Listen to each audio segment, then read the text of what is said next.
नवरात्रि का उपवास और भूखी सास। सास ने पकड़ ली थी नवरात्रि के उपवास रखने की जिद। 9 माताओं के लिए 9 दिन व्रत रखूंगी। मैया की भक्ति में शक्ति है। मैया हमारे परिवार को अपना आशीर्वाद जरूर देंगी। लेकिन अपना शरीर तो देखिए माँ जी, आपका एक पाँव घर में रहता है और एक पाँव डॉक्टर के यहाँ। फिर से बीमार हो गई तो जय माता दी के साथ राम नाम सत्य भी। अरे राम राम राम, कैसी बातें कर रही हो बहू। राम नाम सत्य हो मेरे दुश्मनों का। मुझे व्रत रखने से मत रोको बहू। वरना देवी माँ नाराज हो जाएंगी। नहीं, तुम्हारी सासु माँ नाराज हो जाएंगी। अरे पर माँ, भूखे क्यों रहना है? देवी माँ थोड़ी ना चाहती होंगी कि उनके भक्त भूखे रहें। और आपकी तो सारी मनोकामना पूरी हो चुकी है ना माँ। लालच है बेटा, लालच बुढ़ापे में भी खत्म नहीं होती। अरे तुम चुप करो जी। तुम्हारी भी उम्र है भक्ति भाव करने की। ज्यादा बड़बड़ की ना तो तुमसे भी उपवास रखवा लूंगी। हाँ। अरे रौद्र रूप क्यों धारण कर रही हो मेरी माँ।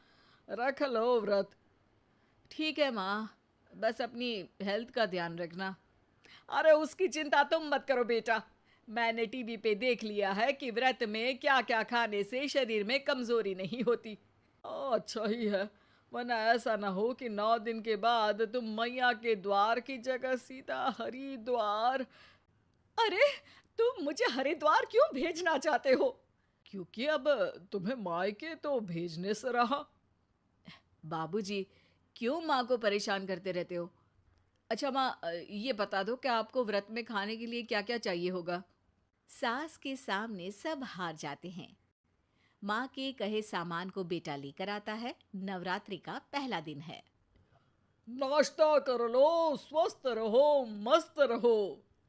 मेरा व्रत से ध्यान भंग मत करो। अच्छा ठीक है ठीक है। भूख लगेगी तो मेरी तरफ मत देखना। आई बड़ी। तुम कोई खाना हो जो तुमको देखूंगी, आए बड़े। माँ जी, ये लीजिए आपका फरियाली मिक्सचर। इससे व्रत नहीं टूटेगा। अरे इतना सा? दिन भर भूखी रहने वाली हूँ, थोड़ा तो और ला दे। पर ये सब तो सपोर्ट के लिए होता है ना माँ जी, पेट भर के थोड़ी ना खाना होता है। करवा चौथ का व्रत नहीं रख रही हूँ जो कुछ ना खाऊं पीऊं। हाँ यार, ये तो मैंने सोचा ही नहीं। तुम इतने सारे व्रत रखती हो तो मेरे लिए करवा चौथ का व्रत क्यों नहीं रखती? अरे जुबान पे तुम्हारा नाम न रखूं, व्रत क्या खाक रखूंगी तुम्हारे लिए। माँ के कहने पर बहू और भी फरियाली ले आती है, जिसे खाकर माँ डकार मारती है। इतनी जोर से डकारोगी तो दुर्गा मैया भी डर जाएंगी। तुमने तो उनके शेर से भी तेज आवाज निकाल दी। अरे शेर के जैसा पंजाबी मारती हूं मैं, देखना चाहोगे? तुम्हें पता है ना, व्रत रखते समय हिंसा वाली बातों से, विचारों से और बुरी चीजों से दूर रहना चाहिए।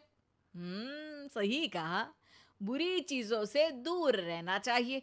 इसीलिए तो तुमसे दूर जा रही हूँ, दूसरे कमरे में।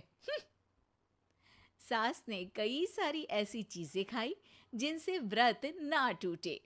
बहू, सब्र का फल मीठा होता है। इसका मतलब ये थोड़ी है कि तू मुझे शाम तक फल नहीं खाने देगी। माँ जी, 1 घंटे पहले ही तो आपने इतना सारा। अरे एक खाता ही बना ले, उसमें लिखा करे कि मैंने कितना खाया, कितना पानी पिया। अरे नहीं नहीं माँ जी, मैं अभी फल लेकर आती हूँ। जोर से बोलो। नहीं माँ जी, मैं फल लेकर आती हूँ। अरे ये नहीं, जोर से बोलो, जय माता दी। सासू माँ एक साथ बहुत सारे फल खा लेती है। माँ जी, इतनी जोर से मैं डर गई। अरे भक्ति की शक्ति की पुकार है। पुकार नहीं, डकार है। हाँ हाँ ठीक है ठीक है। चिप्स और लेकर आना जरा, उससे भी व्रत नहीं टूटता। माँ जी, आज ही सब खत्म हो जाएगा, नाश्ते का ही टाइम है। अरे ठीक है ना बेटा, मैं अब कुछ खाऊंगी ही नहीं, तुझे इतनी तकलीफ है तो। नहीं नहीं माँ जी, मेरा मतलब था कि उपवास में सिर्फ इतना खाना चाहिए जितना शरीर के लिए सही रहे। स्वाद के लिए खाने से तो अच्छा है कि उपवास ही मत रखो। माता जी की कृपा तो वैसे भी बनी ही रहती है। अरे वाह बहू वाह! एक ढोलक और हारमोनियम भी लेकर आना और प्रवचन करने लग जा। श्री श्री 108 बहु ईश्वरी माता। माँ जी, मैं आपके लिए चिप्स लेकर आती हूँ। बहू की सही सलाह को भी सास नजरअंदाज कर देती है। थोड़ी देर में बहू सास को चिप्स लाकर दे देती है। आलू की चिप्स, आहा मजा आ गया। आलू किसी भी सब्जी में चला जाता है। आलू पनीर, आलू पालक, आलू टमाटर, आलू भिंडी और तो और पराठे में भी चला जाता है। वैसे ही इंसान को भी हर स्थिति में आलू जैसा होना चाहिए। थोड़ी देर में वहां ससुर जी आते हैं। क्या चिप्स खा रही हो? अरे नहीं जी, दिख तो चिप्स ही रही है। अरे तो पूछ क्यों रहे हो? अरे गुस्सा क्यों हो रही हो? उपवास में गुस्सा नहीं करना चाहिए। और ऐसा तो है नहीं कि सिर्फ तुम उपवास करती हो, हमने भी तो किया होगा कभी। नहीं जी नहीं, तुम तो कर ही नहीं सकते। तुम उपवास में भी भेजा खाओगे और भेजा खाने से उपवास टूट जाता है। अच्छा थोड़ी सी चिप्स मुझे दे दो, मन ललचा रहा है। नहीं, उपवास के लिए है। तुम अपना खाना खा लेना जो भी बने। पूरा दिन सास कुछ ना कुछ खाती रहती है।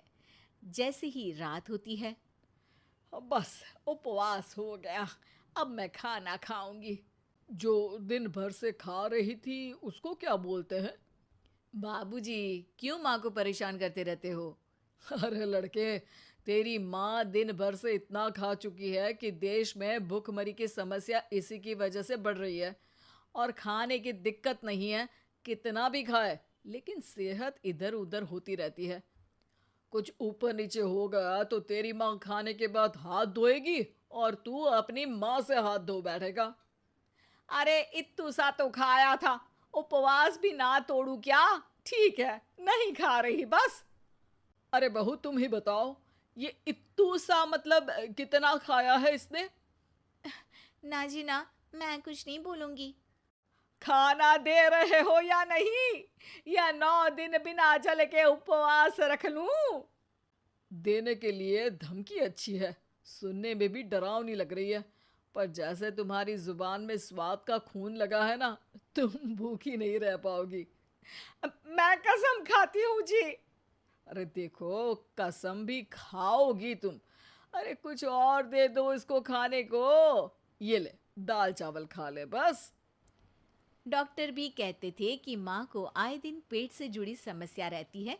बस इसी के लिए घर वाले पहले उन्हें उपवास नहीं करने दे रहे थे, लेकिन जब उपवास करने दिया तो माँ ने इतना फरियाली खाया कि घर वालों की चिंता बढ़ा दी। और जैसा कि घर वालों को डर था, अगले दिन उनकी तबीयत खराब भी हो गई। डॉक्टर को बुलाना पड़ा।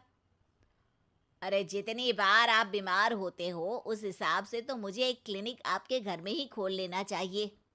या फिर क्लिनिक में ही इनका एक अलग कमरा बनवा देते हैं डॉक्टर साहब। बाबूजी, पिताजी, मेरे जनक, क्यों हमेशा मजाक करते रहते हो? डॉक्टर साहब, माँ का पेट खराब है। क्या खाया था? जो मिला जो दिखा सब कुछ। अरे बस भी करो जी। बस तो तुमको करना था खाते वक्त। देखिए, खाना अच्छी बात है और उपवास भी आदमी को रखते रहना चाहिए, लेकिन तब जब शरीर लायक हो। पहले दिन ही बीमार हो गई तो 8 दिन कैसे होगा? आप व्रत मत रखो और खाने पीने पे ध्यान दो। मैं गोलियां दे रहा हूँ। आप भी कुछ खाने को ही दे रहे हो? हाँ, इससे जल्दी ठीक हो जाएंगी। समझ गई हैं आप? अब तो ठीक ही होना है ना मुझे। जोर से बोलो। जय माता दी। जय माता दी। जय माता दी।